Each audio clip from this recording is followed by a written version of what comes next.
یہ آزادی جو ہمیں ملی ہے اس کا آخر پس منظر کیا ہے؟ اس کی بیک پہ کیا چیزیں ہوتی رہی ہیں؟ کہاں سے یہ ہماری جدوجہد شروع ہوئی؟ کیا واقعی پاکستان سیکولرزم کی بنیاد پہ وجود میں آیا تھا؟ جو ملک ایک کلمے کی بنیاد پر آیا، کیا اس ملک کا بانی قائد اعظم محمد علی جناح سیکولر تھا؟ اچھا، جیسے ہم نے بات کی کہ برصغیر کا پارٹیشن ہوا، انڈیا اور پاکستان میں ہم ڈیوائڈ ہوئے. اب پاکستان کے بھی دو پارٹس ہو گئے، ایسٹ پاکستان اور ویسٹ پاکستان. اس کے بعد بنگلہ دیش بنا. تو بنگلہ دیش، انڈیا اور پاکستان، اس وقت اگر ہم دیکھیں تو پاکستان انڈیا اور بنگلہ دیش دونوں سے پیچھے ہے. وہ بنگلہ دیش جن کے اوپر ہم نے ایک وقت میں غدار ہونے کے نعرے لگائے کہ یہ غدار ہے، وہ بنگلہ دیش آج ہم سے آگے. اس کے پیچھے کیا وجہ ہے؟ ہمارے کچھ ہدف ہونے چاہیے، ہمارے کچھ گولز ہونے چاہیے، کچھ ٹارگیٹس ہونے چاہیے. بیسک ٹارگیٹ تو مجھے آپ کی باتوں سے سمجھ آیا، وہ ہے تعلیم. دس از دا بیسک نیسیسٹی. اگر یہ تعلیم بہتر ہے تو ہمارے آگے آنے والی ہر چیز بہتر. ہم کب تک وہ ہدف حاصل کر لیں گے، یا حاصل کر بھی سکیں گے، یا انہی سازشوں کے اندر ہم پنپتے رہیں گے؟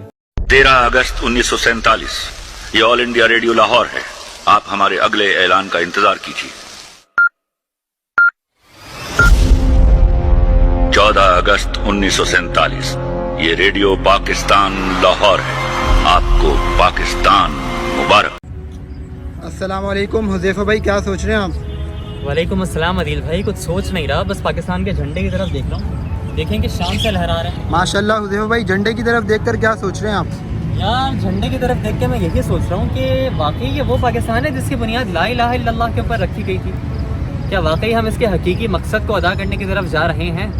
کیا ہم واقعی اس راستے پر جا رہے ہیں جس راستے کے لیے قربانیاں دی گئی تھیں؟ ویسے تو آپ کے سامنے صرف ایک جھنڈا ہے جس میں ایک چاند ستارہ اور دو رنگ ہیں، لیکن اس جھنڈے کو دیکھ کے میرے ذہن میں اب 100 سوال کھڑے ہوتے ہیں. ماشاءاللہ حذیفہ بھائی، تو کیوں نہ مولوی اسکواڈ کا فائدہ اٹھایا جائے اور ان سوالات کے جوابات دیے جائیں؟ دل بھائی بات تو دیکھیں 100% کر دی ہے آپ نے. دا مولوی اسکواڈ بنانے کا ہمارا مقصد ہی یہ تھا کہ ہم پاکستان اور اسلام کے نام پر کام کر سکیں. اس مقصد کے اوپر کام کیا جائے جو ہمارے اس دنیا میں آنے کا مقصد ہے. بے شک حذیفہ بھائی، تو آئیے پھر چلتے ہیں، کام کرتے ہیں اس کے اوپر. آئیے پھر چلتے ہیں، ان سوالوں کے جوابات ڈھونڈتے ہیں.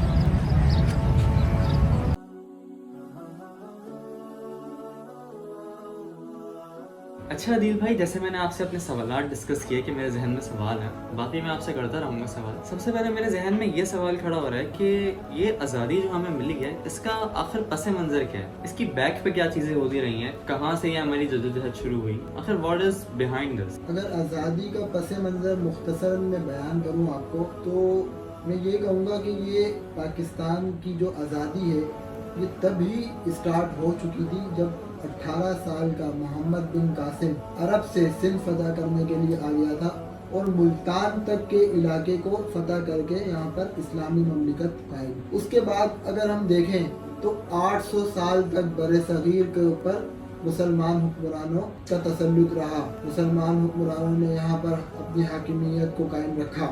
اس کے بعد 1857 میں سلطنت مغلیہ کا آخری بادشاہ بہادر شاہ ظفر، انگریزوں نے اسے شکست دی اور پھر وہ اقتدار میں آئے. جب وہ اقتدار میں آئے تو پھر مسلمان ایک حاکم قوم تھی اور جو ہندو تھے وہ محکوم تھے ہمارے. تو انہیں موقع مل گیا کہ اب مسلمانوں سے بدلہ لینے کا وقت ہے. تو انہوں نے خوب چاپلوسیاں کرنا شروع کر دی ہیں انگریزوں کی، تاکہ ہمیں وہ سرکاری اور قومی جو ہے دفاتر میں ہمیں جگہ ملے اور جو ہے ہم انگریزوں کے ساتھ مل کر مسلمانوں کو دبا دیں. 1885 میں آپ دیکھیں گے کانگریس کی پارٹی کا قیام ہوا، جسے ایک انگریز نے ہی بنایا، اور کانگریس کی پارٹی کے اندر ہندوؤں نے جوک در جوک شرکت کی اور مسلمانوں کے جو کچھ رہنما تھے انہیں بھی یہ ایک پلیٹ فارم ایسا لگا جہاں پر وہ مسلمانوں کی آواز بلند کر سکتے تھے، تو انہوں نے بھی شمولیت اختیار کی. غالباً قائد اعظم نے بھی پہلے کانگریس سے جوائن کی. جی بالکل، اسی طرف میں آ رہا ہوں کہ قائد اعظم بھی کانگریس کی پارٹی میں تھے، پھر بعد میں مسلم لیگ میں آئے. تو وہ کس طریقے سے جب کانگریس کی پارٹی میں جو ہمارے مطالبات جو رکھے جاتے تھے کانگریس کی پارٹی میں، وہ سارے کے سارے مسترد کر دیے جاتے تھے. پھر ڈھاکہ کے اندر 1906 میں مسلم لیگ کا قیام ہوا. مسلم لیگ کا قیام ہوا، اس میں قائد اعظم نے بھی پھر کانگریس سے مسلم لیگ میں شمولیت اختیار کی.